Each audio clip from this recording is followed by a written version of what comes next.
మూర్తి భవించిన అనుభవ విద్యావాణి క్షేత్ర JEE mains లో కొట్టింది సూపర్ బోని. డెలివరీ చేసి కూర్చోబెట్టి అతను ఈ రోజున ఎంపీకి చలమలసిరి సునీల్ పక్కన తిప్పించుకుంటారు. ఏమనుకుంటున్నారు ఒక్కొక్కళ్ళు? మీరు మర్డర్లు చేయండి, దోపిడీలు చేయండి, మేము బయటకు వచ్చేసి ఏదైనా చేసేస్తాం, మీరు మాకు ఓట్లు వేస్తారంటే ప్రజల్ని వాళ్ళు కూర్చోబెట్టి ఎలా చూస్తున్నారో మీకు అర్థమవుతా ఉంది. అందుకనే చలమలశెట్టి సునీల్ అంటే ఏ బేసిస్ లో వస్తారు? చలమలశెట్టి సునీల్ కనీసం ఒక పార్టీకి లాయల్టీగా ఉండాలి కదా. పిల్లి అనంతలక్ష్మి గారే ఉన్నారు, తెలుగుదేశం పార్టీ ఓడినా గెలిచినా నిలబడి ఉన్నారు. ఈ రోజున వారికి ఎందుకు గౌరవం ఉంటుంది? ఎందుకు గౌరవం ఉంటుంది? ఒక పార్టీని నమ్ముకుంటే నమ్ముకొని ఉండాలి. నేనే ఉన్నా, ఒక పార్టీ పెట్టా, కింద పడ్డా, నల్లిగా లేచా, నిలబడి ఉన్నా. ఓడిపోయాను, కింద పడ్డాను, తూలాను, తిట్లు తిన్నాను, నిలబడి ఉన్నా. అలాంటిది ఈ రోజున చలమలశెట్టి సునీల్ గారు వచ్చి ప్రతి 5 సంవత్సరాలు ఒక పార్టీ మారిపోతాడు. ఆయనకు ఒక ఐడియాలజీ లేదు. అలాంటి తన పార్టీకి నిలబడిన వ్యక్తి మీకోసం ఏం నిలబడతాడు? ముఖ్యంగా ఒకటే గుర్తుపెట్టుకోండి, బీసీ సబ్ ప్లాన్ కానీ దాదాపు 20 BC sub plan funds divert చేశాడు. ఈ రోజున 9,000 మంది కేసులు పెట్టించాడు వైసీపీ ప్రభుత్వం. అలాంటి తరపున వైసీపీ సెట్టిపల్లి సామాజిక వర్గానికి చెందిన కల్లు గీత కార్మికులకి దాదాపు 9,000 కేసులు అక్రమంగా పెట్టించారు. పెట్టిస్తే ఏం చేశారు? ఈ రోజున కూర్చోబెట్టి వైసీపీ నాయకులు వచ్చి ఓట్లు అడుగుతా ఉన్నారు. మీరు దయచేసి చలమలశెట్టి సునీల్ని ఒకటే అడగండి, చలమలశెట్టి సునీల్ని ఒకటి, నీకెందుకు వెయ్యాలి? సెట్టిపల్లి సామాజిక వర్గానికి ఇంత ద్రోహం చేశావు, మత్స్యకారులకి ఇంత అన్యాయం చేశావు, నేను మీకు ఎందుకు ఓటు వేయాలని అడగండి. అలాగే ఎస్సీ సామాజిక వర్గం మీరు అడగాల్సింది, 27 మీకు కావాల్సిన పథకాలు తీసేశారు. మనకి అంబేద్కర్ విదేశీ విద్యా పథకం తీసేశారు, 27 పథకాలు తీసేశారు. మీకు ఎందుకు ఓటు వేయాలి? దాంతో ఊరుకున్నారా? ఊరుకోలా. కూర్చోబెట్టి ప్రతి ఒక్కరికి దళిత సామాజిక వర్గానికి చెందిన డ్రైవర్ని మర్డర్ చేసి ఇంటికి భార్యకి కుటుంబానికి డోర్ డెలివరీ చేశారంటే వీళ్ళ అహంకారం, వీళ్ళ ఆధిపత్య అహంకారం ఏ స్థాయిలో ఉందో మీరు ఆలోచించుకోవచ్చు. ఇది మారాలి అంటే మీరు చాలా చాలా ఆలోచించి ఓటేయాలి. ఇదే కన్నబాబు కూర్చోబెట్టి కాపు వర్గాన్ని ఇంత చేశానని మాట్లాడతాడు. ఆ రోజున కాపు రిజర్వేషన్ మేము ఇవ్వమని కళాఖండిగా చెప్పినప్పుడు, జగన్ చెప్పినప్పుడు ఆ రోజు పక్కనే ఉన్నాడు కన్నబాబు. ఆ విషయం మీరు మర్చిపోకండి. ఇది ఎందుకు చెప్తున్నానంటే, రిజర్వేషన్ ఇస్తావా ఇవ్వవా అది ప్రత్యేక పరిస్థితులు. కనీసం కాపు సామాజిక వర్గానికి ఈబీసీ రిజర్వేషన్ కూడా తీసేశారు వైఎస్ జగన్. అలాంటి వ్యక్తులు బీసీలకు అన్యాయం చేశారు, ఎస్సీలకు అన్యాయం చేశారు, ఎస్టీలకు అన్యాయం చేశారు, కాపులకు అన్యాయం చేశారు. ఎవరు ఎదురొచ్చినా ఏ కులమైన లేదు. పాపం కిరణ్ చౌదరిని అకారణంగా అన్యాయంగా వేధించి చంపేశారు. ఇలాంటి వాళ్ళకి ఎమ్మెల్యే కానీ ఎంపీ కానీ ఓట్లు అడిగే హక్కు వీళ్ళకి లేదు. నిజంగా మేము ఓట్లు అడిగే హక్కు వాళ్ళకు ఉందా? అలాగే ద్వారంపూడి చంద్రశేఖర్ ఉన్నాడు.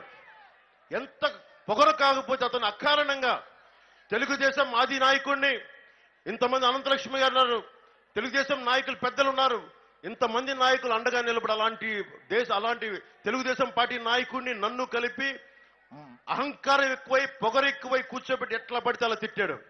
ద్వారంపూడి చంద్రశేఖర్ రెడ్డి చెప్తా ఉన్నాం, నేను మర్చిపోలేదు ద్వారంపూడి చంద్రశేఖర్ రెడ్డి గారు మీరు అన్నమాట, మేము మర్చిపోలా. పక్కన కూర్చున్న కన్నబాబు మీరు చేసిన విషయం కూడా మేము మర్చిపోలా. మిమ్మల్ని గద్దె దించే సమయం వచ్చింది మీకు. ఈరోజు మీరు చెప్పండి, మీకు ఒక లెక్క చెప్తా. ఈ లెక్కని మీరు కూర్చొని భోజనం చేస్తా మాట్లాడుకోండి, మీ ఫ్రెండ్స్తో టీలు తాగుతా మాట్లాడుకోండి. ఇసుక మనందరి సొత్తా లేదా వైఎస్ జగన్ సొత్తా? కన్నబాబు సొత్తా ఇసుక? చలమలశెట్టి సొత్తా? ద్వారంపూడి చంద్రశేఖర్ రెడ్డి సొత్తా? మనందరి ఉమ్మడి సొత్తు, మానవ వనరులన్నీ, సహజ వనరులన్నీ. PDS rice scam, public distribution rice scam లో 20,000 కోట్లు దోచేశారు. వాలంటీర్లకి ఈ రోజున మీకు కూర్చోబెట్టి డబ్బులు లేవు, ఉపాధి అవకాశాలు లేవు, పరిశ్రమలు లేవు అని అంటున్న వాళ్ళకి, వాళ్ళ వాలంటీర్స్ కి బాగా చేశారని చెప్పడానికి దాదాపు 705 కోట్లు, మెచ్చుకోవడానికి 705 కోట్ల రూపాయలు ఖర్చు చేశారు. వైసీపీ కలర్లు బిల్డింగ్లు వేశారని చెప్పి 1,300 కోట్లు కరెక్ట్ చేశారు. కలర్లు వేయడానికి, కలర్లు తీయడానికి 1000 కోట్లు ఖర్చు చేశారు. రేషన్ డెలివరీ వెహికల్ అవి స్కామ్ 830 కోట్ల రూపాయల కారణంగా ఖర్చు చేశారు. గార్బేజ్ కలెక్షన్ వెహికల్ స్కామ్ 1,500 కోట్ల రూపాయలు ఖర్చు చేశారు. చిన్నపిల్లలు తినే చిక్కీలో కూడా 61 కోట్ల రూపాయలు దోచేశారు. బైజూస్ అనే ఒక ట్యాబ్స్ కి 212 కోట్లు దోచేశారు. ఇలా లెక్క పెట్టుకుంటా వెళ్తే అంతు లేదు. మీరు వైసీపీ మద్దతుదారులు కూడా చెప్తా ఉన్నాను, జగన్ ప్రత్యేకించి ల్యాండ్ టైటిలింగ్ యాక్ట్ ని ఒకటి పట్టుకొచ్చాడు. పట్టాదారు మీరు మీ ఇంటికి స్థలం ఉంది, ఇక్కడ ఇల్లు ఉంది, మీకు ప్లేస్ ఉంది, పట్టాలు ఉన్నాయి, మీ స్థలాలకి పట్టాలు ఉన్నాయి. నెమ్మదిగా ఆంధ్రప్రదేశ్ రాజముద్ర తీసి జగన్ నవ్వుతా ఉండే ఒక ముఖం వేసుకుని ఒక పట్టాదారు పుస్తకం ఉంది ఈ రోజున. అది అక్కడ తాగల. డిజిటలైజేషన్ అని చెప్పాడు. రేపు పొద్దున ఏది పేపర్లో రికార్డు ఉండదు, అన్ని కూర్చొని డిజిటల్ గా ఉంటాయి, అన్ని కూర్చోబెట్టి డిజిటల్ కంప్యూటర్లోనే ఉంటాయి. అది ఎలాగైనా మార్చుకోవచ్చు. రేపు పొద్దున మీ లాయర్లు వెళ్ళి మాకు అన్యాయం జరిగింది, రేపు పొద్దున ఎవడైనా సరే 90 రోజుల్లో ఎవడైనా క్లెయిమ్ చేయొచ్చు ఆ ప్రాపర్టీ. మీరు ప్రూవ్ చేసుకోవాలి ఈ ఆస్తి నాదని. మీరు కొన్న తర్వాత మీరు ప్రూవ్ చేసుకోవాలి ఈ ఆస్తి నాదని. 90 రోజుల్లో ప్రూవ్ చేసుకోలేకపోతే అది వెళ్ళిపోద్ది ఎవడికొకడికి. అందుకని వైసీపీ నాయకుడు చాలా డేంజరస్, చాలా చాలా ప్రమాదకరమైన పాలసీలు పట్టుకొస్తా ఉన్నాడు. మద్యపాన నిషేధం అని చెప్పాడు, మద్యపానాన్ని తీసుకు అమ్ముతా ఉన్నాడు. అలాగే ఈ రోజున కూర్చోబెట్టి మీకు అండగా ఉంటాను, స్థలాలు ఏమి కానివ్వనని చెప్పాడు. రేపు పొద్దున కూర్చోబెట్టి డిజిటల్ యాక్ట్ పట్టుకొస్తా ఉన్నాడు, ల్యాండ్ టిల్టింగ్ యాక్ట్ పట్టుకొస్తా ఉన్నాడు. సొంత ఇల్లు మొత్తం తాకట్టు పెట్టేస్తాడు. వీళ్ళకి తాకట్టు పెట్టడం చాలా అలవాటు.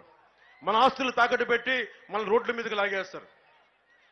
అలాగే కౌలు రైతాంగానికి గుర్తింపు కార్డులు లేవని చెప్పి మనకి కాకినాడ రూరల్ మొత్తం తూర్పుగోదావరి జిల్లాలో మొత్తం ఉంది. కౌలు రైతులకి దాదాపు నేను ఇన్ని వేల మంది రైతులకి నేను కోట్ల రూపాయలు ఇచ్చిన వాడిని పార్టీ తరఫు నుంచి. నేను కౌలు రైతులకి చెప్తా ఉన్నాను, మీ గుర్తింపు కార్డులు ఎట్లాగ రావాలి అనేది ఆ బాధ్యత కూటమి ప్రభుత్వం తీసుకుంటుంది. అది రేపు పొద్దున మేము పిఠాపురంలో భారీ మెజారిటీతో గెలిచి మాట్లాడేది మీ గురించే మాట్లాడతాం. అలాగే రైతాంగం గురించి సాగునీరు సమస్యలు మనకి ఏదైతే పూడికలు ఉన్నాయో పూడికలు తీసే, కానీ ఏదైతే మనకి చిన్న చిన్న ప్రాజెక్టులు ఏమన్నాయో ఇవన్నీ తొందరగా పూర్తి చేసే బాధ్యత మేము తీసుకుంటాం. అలాగే బీసీ వర్గాలకి వీళ్ళందరికీ సంబంధించి ఏవైతే అవసరాలు ఉన్నాయో అవి మేము సంపూర్ణంగా నేను బాధ్యత తీసుకొని మేమందరం ఉమ్మడిగా అందరూ కృషి చేస్తాం. ముఖ్యంగా 974 కిలోమీటర్లు మనకి తీర ప్రాంతం అంతా. గుజరాత్ తర్వాత మనకే ఎక్కువ తీర ప్రాంతం ఉంది. ఎక్కువ మంది మనకి మత్స్యకారు సామాజిక వర్గం ఉంది. దాదాపు 2,523 మత్స్యకారు సంఘాలు ఉన్నాయి. 3,10,000 మత్స్యకారులు ఉన్నారు. వీళ్ళందరికీ కూడా కేంద్రం చాలా బలమైన, ఇందాక మన ఎంపీ అభ్యర్థి తంగెళ్ల ఉదయ్ శ్రీనివాస్ గారు చెప్పినట్టుగా బ్లూ ఎకానమీని స్టార్ట్ చేశారు. మత్స్య సంపద, దాని సంపద అంతా మత్స్యకారులకు చాలా బలంగా చెందాలి. ముఖ్యంగా దేశంలో 30% మత్స్య సంపద ఉత్పత్తి మన రాష్ట్రం నుంచి జరుగుద్ది. మత్స్య ఎక్స్పోర్ట్స్, ఫిషరీస్ ఎక్స్పోర్ట్ 35% రాష్ట్రం నుంచి జరుగుద్ది. కానీ మన మత్స్యకారులకి ఈ రోజుకి ఇళ్లు కానీ, తుఫాన్కి తట్టుకునే ఇళ్లు కానీ లేవు. నీటికి ఇబ్బందులు ఉన్నాయి. వాటికి వలలకు కానీ, డీజిల్కి కానీ, లేదంటే అన్ని రకాల బీమా పథకాలు కానీ వాళ్ళు ఇబ్బంది పడతా ఉన్నారు. నా మత్స్యకారు సోదరులకు ఒకటే చెప్తున్నాను, నేను మిమ్మల్ని గుండెలకు హత్తుకునేవాడిని, నేను మిమ్మల్ని దగ్గర తీసుకునేవాడిని. నేను ప్రత్యేకమైన శ్రద్ధ తీసుకుంటాం. కూటమి ప్రభుత్వం మీకోసం ప్రత్యేకమైన శ్రద్ధ తీసుకుంటుంది. ఎలాంటి సమస్యలున్నా మేము వచ్చి కూర్చొని ఒక రోజు లేట్ అయినా మీరు తిట్టినా కానీ నేను భరించే వ్యక్తిని, మీ సమస్యల్ని మేము కృషి చేస్తాం.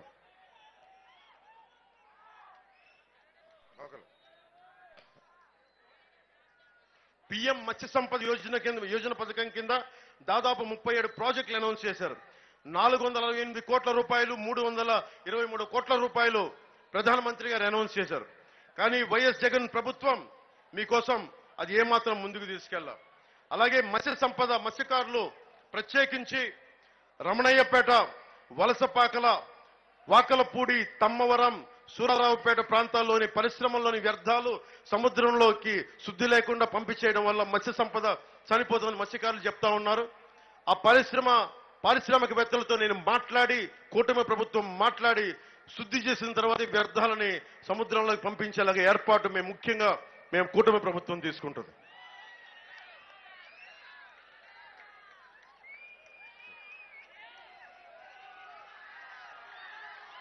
ముఖ్యంగా కాలుష్యం, 20కి పైగా ఆయిల్ రిఫైనరీస్ ఉన్నాయి, కర్మాగారాలు ఉన్నాయి, పెట్రోలియం హెవీగా స్టాక్ పాయింట్స్ ఉన్నాయి.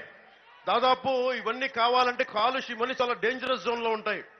మనకు ఒకవైపు పరిశ్రమలు పెరిగిపోతున్నాయి, కానీ నిజంగా కాలుష్య నియంత్రణ మండలి పనిచేస్తుందా లేదా అనేది కన్నబాబు లాంటి వాడు ఇంకొకసారి ఎమ్మెల్యే అయినా, మనకి చలమల శెట్టి ఎంపీ అయినా ప్రయోజనం లేదు. ఎవరు నిలబడే వ్యక్తులు కాదు. నిజంగా మనకి కాకినాడ పార్లమెంటుకు నిలబడాలంటే దమ్మున నాయకుడు తంగెళ్ల ఉదయ్ శ్రీనివాస్. అలాగే వీరందరి సహకారంతో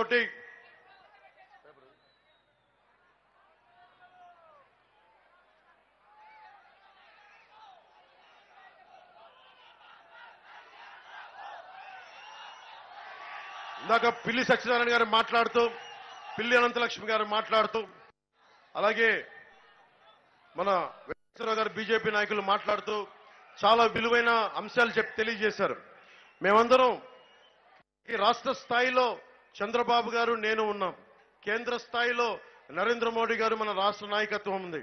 కానీ ఇక్కడ స్థానికంగా కాకినాడ రూరల్కి వచ్చేటప్పటికి మనకి పిల్లి సత్యనారాయణ గారు, పిల్లి అనంతలక్ష్మి గారు, మిగతా తదితర నాయకులందరూ ఉన్నారు. సుమన్ టీవీలో మీ పర్సనల్ అండ్ బిజినెస్ ప్రమోషన్స్ కోసం కింది నెంబర్కి కాంటాక్ట్ చేయండి.